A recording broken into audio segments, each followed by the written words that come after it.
gentlemen, I'm here to do another final thought video. As you can see, I'm again in my studio office.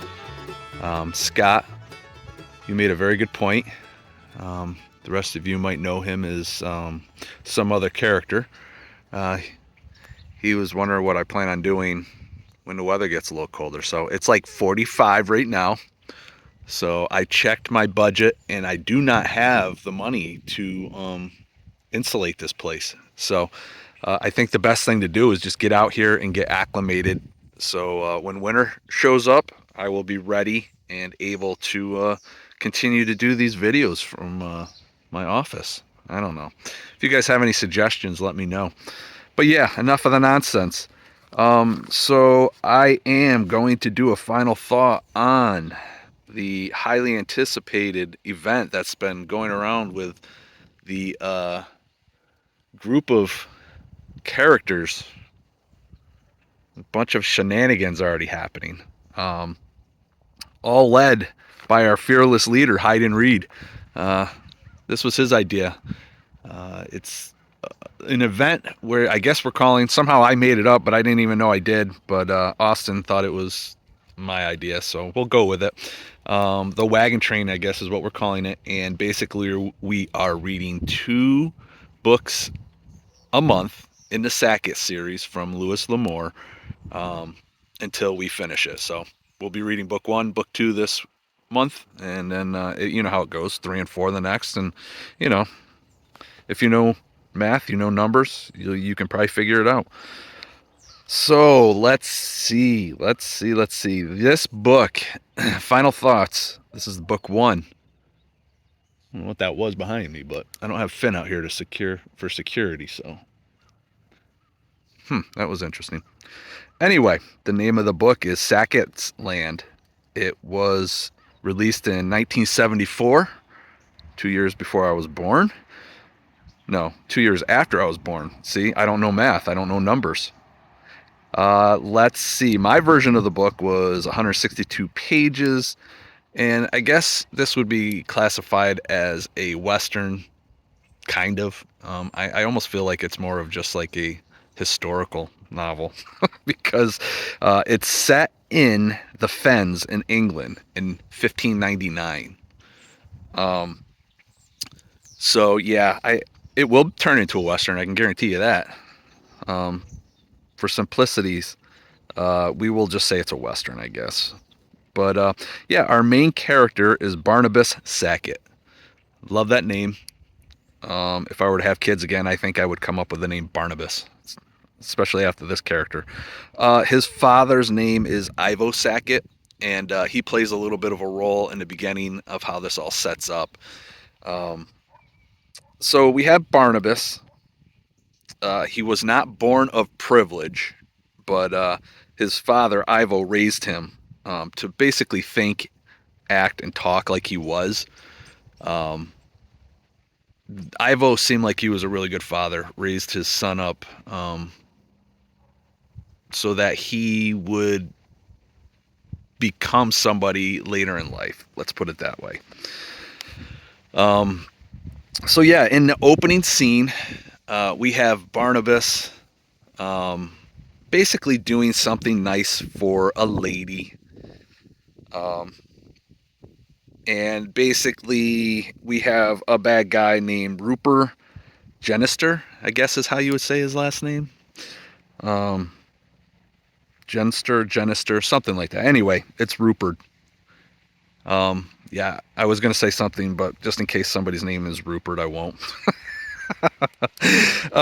Yeah, so this clown is definitely born of privilege and is basically a massive brat. And he takes offense to this low-life Sackett doing something nice for, I don't know if it was his lady or if it was his fiance. I have no idea, but he takes offense to it and basically tries to put Sackett in his place. And let's just say it doesn't go well for Rupert. And that is really how the story starts. Because Sackett is of a lesser, excuse me, isn't basically born of privilege. There's no way he should have treated, acted, or done what he did to this Rupert character. Um, so in a sense, he's almost become a wanted man at this point. Uh, and that's really where the story starts off, and it's basically an adventure of Barnabas Sackett starting off in England, um, and coming up with a game plan to head to the Americas. Um, and it's just that's the adventure. There's so much to it that I don't want to give it away. But what I will say is it basically starts from 1599, and we are now able to see how the Sackett family and the history is started.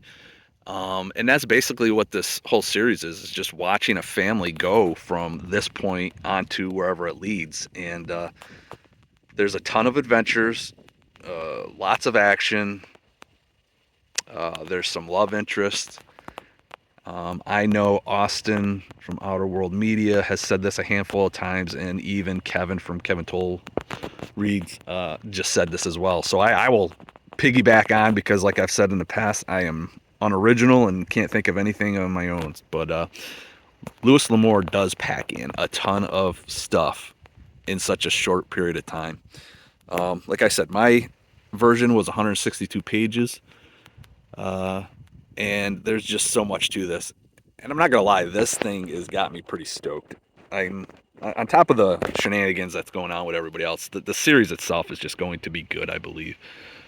Book one is definitely a recommend. If you weren't planning on doing this, reconsider it. I managed to talk Graz into it. He's not really a Western guy, but I told him that this first book really, honestly, there's more pirates in it at this point than there is any aspect of Western. You can see where it's going, but yeah. So if you guys are out there and you want to join this clan of misfits, please let me know. I will add you. We have a huge list. I'll run down them right now. We have Hide and Read. We've got Outer World Media. We got the GKBC. We got Little Big Library. We got Kevin Toll's Reads. We've got Foxing and Fiction. We got Bad Taste Books. We got Binglam 2176. We got Free Indeed 7720, and myself. That's what I got written down. So if I've missed anybody, please let me know, and I will put you on the list. Everybody in that list has a character role, and I do think at least once I'm going to come up with I think I'm going to write a journal to a loved one. I think that's where this is heading. And we're going to find out what's going on in this band of misfits as we travel from the east to the west and what we're pursuing. So, yeah, I think that is it. I will say one other thing. I was super excited to finally be able to read Louis L'Amour. If you guys remember, I traveled 8 hours in one day to go pick up, I think it was like 137 books for $100. They're all Louis L'Amour, hard-covered, leatherette. And like I said in that video, for you people who don't know what leatherette is, it's legit, genuine leather. Yeah, it's not cheap leather or fake leather. It's legit. So let's see where we at. 9 minutes on the dot. So went a little long, but I'm pretty excited about this book. I'm pretty excited about this event. I'm really excited about all these clowns that have joined. Good group of people. I think that's it. Again, I will recommend this. Even if you don't want to join this, I would recommend this book. If you don't like Westerns, again, I would recommend this book. If you like Westerns, I would recommend this book. So basically what I'm trying to say is I recommend this book. I think we're going to wrap it up because we stretched it another 35 seconds, and we will talk at you later. All right? Bye.